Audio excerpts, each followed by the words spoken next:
Hi students, നമ്മൾ ലാബെല്ല dance Mercy എന്ന കീറ്റ്സിൻ്റെ പോയത്തിൻ്റെ explanation പറഞ്ഞു. അതിന് ശേഷം അതിൻ്റെ സമ്മറി ഡിസ്കസ് ചെയ്തു. അതുപോലെ തന്നെ ക്രിട്ടിക്കൽ അപ്രീസിയേഷനും നമ്മൾ ഡിസ്കസ് ചെയ്തു. ഇനി നമുക്ക് അതിൽ പ്രധാനമായിട്ട് വരുന്ന തീംസ് ഡിസ്കസ് ചെയ്യണം. ഒരു റൊമാൻറ്റിക് പോയം എന്നുള്ള നിലയ്ക്ക് അതിൽ ഒരുപാട് തീംസ് ഡിസ്കസ് ചെയ്യപ്പെടുന്നുണ്ട്. അതിലേറ്റവും പ്രധാനപ്പെട്ട 3 തീമുകളാണ് നമ്മൾ ഇന്ന് ഡിസ്കസ് ചെയ്യുന്നത്. ആ തീമുകൾ the supernatural means extra natural അല്ലെങ്കിൽ beyond scientific understanding, a force that beyond scientific understanding, ഒരു അമാനുഷികമായത് ചില സാധനങ്ങൾ പ്രധാനമായിട്ട് അതിൽ ലാബെല്ല ആൻഡ് സയൻസ് മേഴ്സിയിൽ വരുന്നുണ്ട്. അതുപോലെ തന്നെ erotic love and seduction. Erotic means ലൈംഗികമായത്, relating to or leading to arouse sexual desire or excitement. അതുപോലെ തന്നെ seduction, action of seducing someone or enticing into sexual activity means വശീകരിക്കുക എന്നൊക്കെ പറയുന്നത്. അപ്പോൾ അങ്ങനെ ഒരു സംഭവം അതിൽ കടന്നു വരുന്നുണ്ട്. Then femme fatale, a seductive beautiful women who charms and ensnares men leading them to dangerous situation. ഒരു സെഡക്റ്റീവായ, നേരത്തെ നമ്മൾ പറഞ്ഞ ആ ക്വാളിറ്റിയുള്ള, സെഡ്യൂസ് ചെയ്യുന്ന ക്വാളിറ്റിയുള്ള സുന്ദരിയായ ഒരു സ്ത്രീ, അവർ ചാംസ് ആൻഡ് എൻസ്നെയേഴ്സ് മെൻ, പുരുഷന്മാരെ വശീകരിക്കുകയും അവളുടെ സൗന്ദര്യം കാണിച്ച് വശീകരിക്കുകയും, എൻസ്നെയേഴ്സ് അവളുടെ സ്നെയർ എന്ന് പറഞ്ഞാൽ കെണിയാണ്, അതിൻ്റെ ഉള്ളിൽപ്പെടുത്തുകയും അവളുടെ വശീകരണത്തിൽപ്പെടുത്തുകയും അവരെ അപകടകരമായ അവസ്ഥയിലേക്ക് കൊണ്ടുപോവുകയും ചെയ്യുന്ന അവസ്ഥ. അങ്ങനെ ഒരു സ്ത്രീയാണ് ഫെമ്മെ ഫെറ്റൈൽ എന്ന് ഈ പറയപ്പെടുന്നത്. ഓൾഡ് ലിറ്ററേച്ചറുകളിലൊക്കെ അങ്ങനെ ഒരു ഫിഗർ തന്നെ ഫെമ്മെ ഫെറ്റൈൽ എന്ന പേരിൽ കാണാം. അപ്പോൾ അതും ഇതിലെന്ത് ചെയ്യുന്നുണ്ട്, കടന്നു വരുന്നുണ്ട്. The themes discussed in the poem La Ballade and Sans Merci. Keats explores typically romantic themes in La Ballade and Sans Merci. La Ballade and Sans Mercyയിൽ റൊമാൻറ്റിക് തീമുകളെല്ലാം കടന്നു വരുന്നുണ്ട്. നേച്ചർ വരുന്നുണ്ട്. ഇപ്പോൾ ഫ്ലവറി ആയിട്ടുള്ള സംഭവങ്ങളെക്കുറിച്ചൊക്കെ അതിൽ പറയുന്നുണ്ടല്ലോ. ഫ്ലവേഴ്സ് കൊണ്ട് ഗാർലൻസ് ഉണ്ടാക്കി, റീത്ത് ഉണ്ടാക്കി, അതേപോലെ റിസ്റ്റിലേക്ക് അങ്ങനെ തുടങ്ങിയിട്ട് ഈ ഫ്ലവേഴ്സിനെ കുറിച്ച് കുറേ ഫ്ലവർ ബെൽറ്റുകളെ കുറിച്ചൊക്കെ പറയുന്നുണ്ട്. പരിസ്ഥിതിയെ നന്നായി അതിൽ പറയുന്നുണ്ട്. ഈ റൊമാൻറ്റിക് പോയറ്റുകളുടെ പ്രത്യേകതയാണ്. അതുപോലെ തന്നെ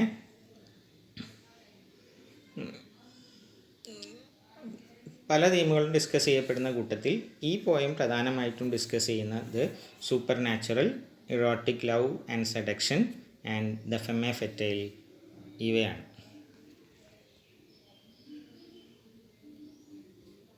The supernatural. La Ballade and Sans Merci deals with supernatural elements. അമാനുഷികമായ എലമെൻറ്റ്സ് ഈ പോയത്തിൽ നന്നായി ഡിസ്കസ് ചെയ്യപ്പെടുന്നുണ്ട്. The woman that the night falls in love with is described as fairy's child. നമ്മളുടെ നൈറ്റ് പ്രണയത്തിലാകുന്ന സ്ത്രീയെ ഫെയറീസ് ചൈൽഡ് എന്നാണ് അതിൽ സൂചിപ്പിക്കുന്നത് തന്നെ. ഫെയറി എന്ന് പറഞ്ഞാൽ അമാനുഷികമായൊരു ശക്തി, യക്ഷി എന്നൊക്കെ പറയുന്ന പോലെ. A fairy is a mythical supernatural being. Thus describing the woman as a fairy's child, Keats brings out the theme of supernatural beings in this poem. അപ്പോൾ describing woman as a fairy's child, ആ പെൺകുട്ടിയെ, ആ സ്ത്രീയെ fairy's child എന്ന് describe ചെയ്യുന്നതോടുകൂടി സ്വാഭാവികമായിട്ടും ഈ പോയത്തിലേക്ക് super natural beings എന്നുള്ള തീമിനെ കീറ്റ്സ് കൊണ്ടുവരുന്നുണ്ട്. നേരെ തന്നെ അവരെ യക്ഷിയുടെ മകളാണ് അല്ലെങ്കിൽ സൂപ്പർ നാച്ചുറലായ ഒന്നിൻ്റെ പുത്രിയാണ് എന്ന് പറയുന്നതോടുകൂടി സൂപ്പർ നാച്ചുറലിസം കടന്നു വരുന്നു. Moreover, when the knight describes the time he spend with the woman, പിന്നെ അതുകൂടാതെ ആ സ്ത്രീയുമായി ചെലവഴിച്ച സമയത്തെക്കുറിച്ച് നൈറ്റ് ഡിസ്ക്രൈബ് ചെയ്യുന്ന സമയത്ത് he States that she gave him wild food. അവന് വൈൽഡ് ഫുഡ് കൊടുത്തു, മന്ന അങ്ങനെയുള്ള സംഭവങ്ങളൊക്കെ കൊടുത്തു എന്ന് പറയുന്നുണ്ട്. എന്താണ്, ചില വേരുകളെക്കുറിച്ചൊക്കെ പറയുന്നുണ്ട്. Thereby bringing out the airiness of this woman. അതിലൂടെ വീണ്ടും ഈ ഇയറിനെസ് ക്വാളിറ്റി ഉണ്ടല്ലോ, ഈ പറഞ്ഞ യക്ഷിയുടേതായ ക്വാളിറ്റിയെ അല്ലെങ്കിൽ അമാനുഷികമായ ക്വാളിറ്റിയെ വീണ്ടും കൊണ്ടുവരികയാണ്. In the end, the knight finds himself on a cold hillside along with other men who were wrapped in the same women's spell. പിന്നെ അവസാനെത്തുമ്പോഴത്തേക്കും നൈറ്റ് സ്വയം തിരിച്ചറിയുന്നുണ്ട് അയാളൊരു കോൾഡ് ഹിൽ സൈഡിലാണ്, തണുത്തുറഞ്ഞ കുന്നിൻ ചെരുവിലാണ്. അലോങ് വിത്ത് അതർ മെൻ, അയാൾ ഒറ്റക്കല്ല, അയാളുടെ കൂടെ മറ്റ് ആളുകളുമുണ്ട്. Who are wrapped in the same women's spell, അവരെല്ലാവരും ഇതേ സ്ത്രീയുടെ സ്പെല്ലിൽ പെട്ടുപോയതാണ്. അങ്ങനെയുള്ള ആളുകളെ ഒന്നിച്ച് കാണുന്നുണ്ട്. When they saw the knight they exclaimed that, അവർ നൈറ്റിനെ കാണുമ്പോൾ അവർ നൈറ്റിനോട് പറയുന്നുണ്ട് എന്ത്, ലാബെല്ല ഡാം സാൻസ് മേഴ്സി ദി ഹാത്ത് ഇൻ ത്രാൾ എന്ന് പറയുന്നുണ്ട്. ലാബെല്ല ഡാം സാൻസ് മേഴ്സി, beautiful lady without mercy, you are in thrall. U Haat എന്നുള്ളത് ഓൾഡ് ഇംഗ്ലീഷിലെ ഹാസ് ആണ് നമ്മൾ പറഞ്ഞിരുന്നു. ത്രാൾ എന്ന് പറഞ്ഞാൽ the state of being under control of another person, മറ്റൊരാളുടെ ഇതിൻ്റെ കീഴിൽപ്പെട്ടിരിക്കുന്നു, അടിമയാക്കപ്പെട്ടിരിക്കുന്നു, അവരുടെ നിയന്ത്രണത്തിലാകപ്പെട്ടിരിക്കുന്നു. നീ ലാബെല്ല ഡാം സാൻസ് മേഴ്സിയുടെ, അതായത് ബ്യൂട്ടിഫുൾ ലേഡി വിത്തൗട്ട് മേഴ്സി, അവളുടെ സ്പെല്ലിൽ പെട്ടുപോയിരിക്കുന്നു എന്ന് പറയും. Though the setting and description of the woman, Keats brings out the supernatural elements in the poem through the setting. അപ്പോൾ ഈ സെറ്റിങ്സിലൂടെയും ആ സ്ത്രീയെക്കുറിച്ചുള്ള ഡിസ്ക്രിപ്ഷനിലൂടെയും കീറ്റ്സ് ഇതിൽ സൂപ്പർ നാച്ചുറൽ എലമെൻസിനെ കൊണ്ടുവരുന്നുണ്ട് നമ്മുടെ പോയത്തിൽ. ഇനി erotic love and seduction. Erotic നമ്മൾ നേരത്തെ പറഞ്ഞു, ലൈംഗികതയിൽ ഊന്നിയ പ്രണയവും അതുപോലെ തന്നെ വശീകരണമൊക്കെ ഈ പോയത്തിൽ ഡിസ്കസ് ചെയ്യപ്പെടുന്നുണ്ട്. ലാബെല്ല ഡാം സാൻസ് മേഴ്സി can also be approached to the tensions between erotic love and seduction and ideal chivalrous partnership. അപ്പോൾ ഈ ലാബെല്ല ഡാം സാൻസ് മേഴ്സി രണ്ട് അപ്രോച്ചുകൾ കാണാം. Approach through the tension between erotic love and seduction, ഈ പറഞ്ഞ ലൈംഗികതയിൽ ഊന്നിയ പ്രണയവും അതുപോലെ തന്നെ സെഡക്ഷനും വശീകരണവും, ഒപ്പം തന്നെ ഐഡിയൽ ഷിവൽറസ് പാർട്ട്ണർഷിപ്പ്, വളരെ ഐഡിയലായ, അതേപോലെ തന്നെ ഷിവൽറസ് ധീരമായ, ഷിവൽറസ് കുലീനമായ, ധൈര്യമുള്ള അങ്ങനെയുള്ളൊരു പാർട്ട്ണർഷിപ്പും, അങ്ങനെ രണ്ട് ഓപ്പോസിറ്റ് തീമുകളെ വെച്ചിട്ടാണ് ഡിസ്കസ് ചെയ്യുക. അതിൻ്റെ ഇടയിലുള്ള ടെൻഷനാണ്. When we first meet the knight he still has a lily upon his brow. നമ്മൾ നൈറ്റിനെ ആദ്യം കാണുമ്പോൾ നൈറ്റിൻ്റെ ഐബ്രോസിൽ ലില്ലിയുടെ ഫെയ്ഡിങ് ലില്ലി എന്നൊക്കെ പറയുന്നുണ്ട്, കാണാം. Signifying his loyalty and Kotli tradition, അയാളുടെ വിശ്വസ്തത, സത്യസന്ധത, കൂറ്, അതാണ് ലോയൽറ്റി. അതുപോലെ തന്നെ കോട്ട്ലി ട്രഡീഷൻ, അയാളുടെ പരമ്പരാഗത രാജകീയമായ അല്ലെങ്കിൽ അങ്ങനെ കോർട്ടുമായി ബന്ധപ്പെട്ട കുലീനമായ ഒരവസ്ഥയെയും സൂചിപ്പിക്കുന്നുണ്ട്. However as the colour quick drains from his cheeks, എന്നാൽ പെട്ടെന്ന് തന്നെ കളറ് വളരെ വേഗത്തിൽ ഡ്രെയിൻസ് ഫ്രം ഹിസ് ചീക്ക്, അദ്ദേഹത്തിൻ്റെ കവിളിൽ നിന്ന് ആ കളറ് നഷ്ടപ്പെട്ടു പോകുന്നു എന്ന് പറയുമ്പോൾ he becomes vulnerable to the women's charms, ആ സ്ത്രീയുടെ ചാമിനെ, ഭംഗിക്ക്, സൗന്ദര്യത്തിന് അല്ലെങ്കിൽ അവളുടെ സ്പെല്ലിന് അയാൾ വൾണറബിൾ, കീഴടങ്ങിപ്പോയി, ദുർബലമായി കീഴടങ്ങി എന്ന് സൂചിപ്പിക്കുന്നു. വിത്ത് ഹിസ് ഡിഫൻസസ് ലോവേഡ്, തൻ്റെ പ്രതിരോധങ്ങൾ കുറഞ്ഞു വന്നു. He quickly succumbs to his desire, അയാൾ ആദ്യം വലിയ രാജകീയമായ കുലീനമായ ഷിവൽറസായ ഒരാളായിരുന്നെങ്കിൽ ആ സ്ത്രീയെ കാണുന്നതോടുകൂടി അയാൾ വളരെ പെട്ടെന്ന് സക്കംസ് ടു ഹിസ് ഡിസയർ, തൻ്റെ താല്പര്യങ്ങൾക്ക് വശംവദനായി പോകുന്നു, കീഴടങ്ങി പോകുന്നു, ഇരയായി പോകുന്നു.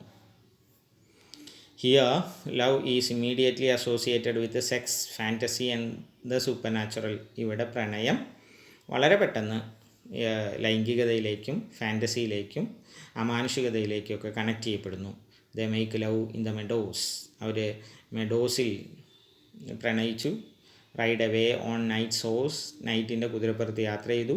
Human expresses her love for him in her strange language, ആ സ്ത്രീ അവളുടെ പ്രണയം അവനോട് പ്രകടിപ്പിച്ചു വിചിത്രമായ ഭാഷയിൽ. Suggesting her words are closer to magical spell than the truth.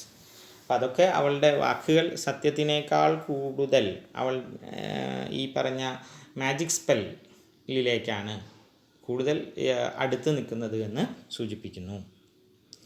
Does the knight weak fairy in the forest give in so quickly to the woman because of her supernatural charm, or because he longs for love that falls outside of the strict courtly restraints? ഇനി knight വളരെ weak and weary ആയി പോയോ? കാട്ടിൽ വെച്ചിട്ട് give in so quickly to a woman. ഒരു സ്ത്രീയുമായി പ്രണയത്തിലായതോടുകൂടി വളരെ പെട്ടെന്ന് അയാൾ അങ്ങനെ ആയിപ്പോയോ ആ സ്ത്രീയുടെ സൂപ്പർ നാച്ചുറൽ കഴിവുകൾ കൊണ്ട്? അല്ലെങ്കിൽ അദ്ദേഹത്തിൻ്റെ longs for a love that falls outside the strict courtly restraints. അയാൾ വളരെ കോട്ട്ലി ആയിട്ടുള്ള കുലീനമായ രാജകീയമായ ജീവിതം നയിച്ചുകൊണ്ടിരുന്ന ഒരാളാണ്. കോട്ട്ലി ആയിട്ടുള്ള നിയന്ത്രിതമായ റെസ്ട്രെയിൻ അങ്ങനെയുള്ള കുലീനമായ നിയന്ത്രണങ്ങളിലൂടെ ജീവിച്ചു വന്ന ഒരാൾക്ക്, സ്ട്രിക്റ്റ് ആയിട്ടുള്ള കോട്ട്ലി റെസ്ട്രെയിൻസിൽ ജീവിച്ച ഒരാൾക്ക് പെട്ടെന്ന് അദ്ദേഹത്തിൻ്റെ longs for love outside that one, അത്തരത്തിലുള്ള ഈ റെസ്ട്രെയിൻസിന് പുറത്തുള്ളൊരു പ്രണയത്തിന് വേണ്ടിയുള്ള അദ്ദേഹത്തിൻ്റെ ആഗ്രഹമാണോ ഇതിനെ അദ്ദേഹം വീക്കായി പോകാനുള്ള കാരണം എന്ന് ചോദിക്കും. While the poem explores the pleasure of sexual liberation. എന്തായാലും കവിത ഒരു ലൈംഗികമായൊരു സ്വാതന്ത്ര്യത്തിൻ്റെ, സെക്ഷൽ ലിബറേഷൻ്റെ ഒരു തീമിലേക്ക് പോകുന്നുണ്ട്. അതിൻ്റെ പ്ലഷർ പറയുന്നുണ്ട്. പക്ഷേ അത് അവസാനിക്കുന്നത് കോഷ്യസ്ലി, വളരെ ജാഗ്രതയോടെയാണ്. His love for the woman is briefly requited. അദ്ദേഹത്തിൻ്റെ പ്രണയം ആ സ്ത്രീയോടുള്ളത് വളരെ പെട്ടെന്നുള്ളതായിരുന്നു. But the satisfaction is short lived. ആ സാറ്റിസ്ഫാക്ഷൻ വളരെ കുറച്ച് മാത്രമാണ്, ഷോർട്ട് ലിവ്ഡ് ആയിരുന്നു. She leaves him the way she found him. അവളെ അപ്രതീക്ഷിതമായി ഒരു മെഡോയിൽ വെച്ച് കണ്ടുമുട്ടി എന്നതുപോലെ തന്നെ, അതേപോലെ തന്നെ അവളെ അദ്ദേഹത്തിന് നഷ്ടപ്പെടുകയും ചെയ്യുന്നു. She leaves in the way he found alone and palely loitering. എവിടെയോ അവളെ നഷ്ടപ്പെട്ടു. അയാളിപ്പോൾ alone and palely loitering among the hillside. ഇനി ഫെമ്മെ ഫെറ്റൈൽ ആണ് അടുത്ത തീം ഇതിൽ ഡിസ്കസ് ചെയ്യപ്പെടുന്നത്. The theme of the femme fatale was popular among romantic poets. Romantic പോയറ്റ്സിൻ്റെ കവിതയിലൊക്കെ ഈ ഫെമ്മെ ഫെറ്റൈൽ എന്ന തീം വളരെ പോപ്പുലറാണ്. The femme fatale is a seductive, നേരത്തെ പറഞ്ഞ വശീകരണ ശേഷിയുള്ള സെഡക്റ്റീവായ സുന്ദരിയായ സ്ത്രീ, who charms and ensnares men, പുരുഷന്മാരെ വശീകരിക്കുകയും അവരുടെ കെണിയിൽപ്പെടുത്തുകയും ചെയ്യുന്നു. Leading them into dangerous situation. The poem clearly depicts the theme of the femme fatale as the women described as a fairy's child. Femme fatale എന്നുള്ള theme വളരെ clear ആയിട്ട് ഈ പോയത്തിൽ പറയുന്നുണ്ട്. ആ സ്ത്രീയെ സൂചിപ്പിക്കുന്നത് തന്നെ ഫെയറീസ് ചൈൽഡ് എന്നാണല്ലോ. Make the knight fall deeply in love with her. Knight അവളുമായിട്ട് വളരെ ആഴത്തിൽ പ്രണയത്തിലായി. Which later leads to his deterioration. ആ പ്രണയം അദ്ദേഹത്തിൻ്റെ നാശത്തിലെത്തിച്ചു.